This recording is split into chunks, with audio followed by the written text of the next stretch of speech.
Армысыздар, менің есімім Әйгерім Батырхан, каналыма қош келдіңіздер. 23 қаңтар көпшілік қауым үшін бақытты күндердің бірі болды. Неге дейсіздер ғой? Себебі бақытты отбасы бағдарламасы жаңағы зейнетақыны алуға болатын арнайы платформаны іске қосты. Дәл сол күні, бүгін деп айтсам да болады, дәл сол күні көпшілік қауым өзінің жаңағы шектеу қойылған сомасынан асқан соманы өзінің жеке қаражатына аударды. Енді Құдай қаласа ақпан айында шоттарында ақша жатады, және де ол ақшаны олар біраз нәрсеге қолдана алады. Ол жайында менің бағдарламам шыққан болатын. Сонымен көпшілік қауым біраз қауым сұрап жатыр. Не істесек болады, қалай жаңағы ақшамызды қайтарып алсақ болады деп.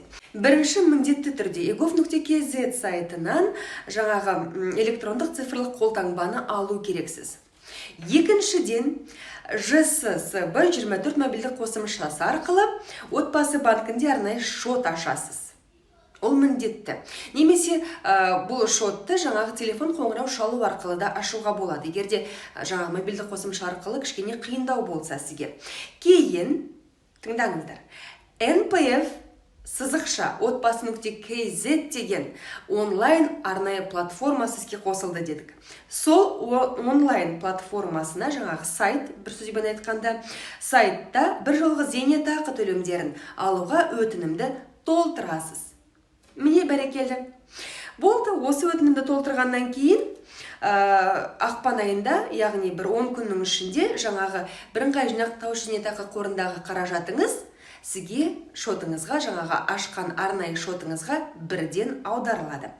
Енді сол шоттағы ақшаңызды 45 күннің ішінде жаратып үлгеру керексіз.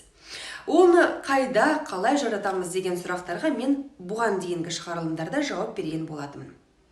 Ал келесі шығарылымдарда қайда жарату үшін, жаңағы ипотекаға үй алу үшін, немесе жер телімін қоса жаңағы үй салуға, және де басқа да жұмыс жаңағы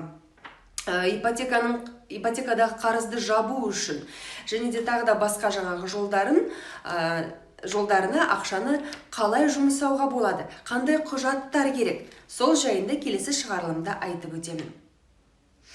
Сау болыңыздар, ақшаларыңыз көп болсын, және де жұмсауға өтінімді беруге болады.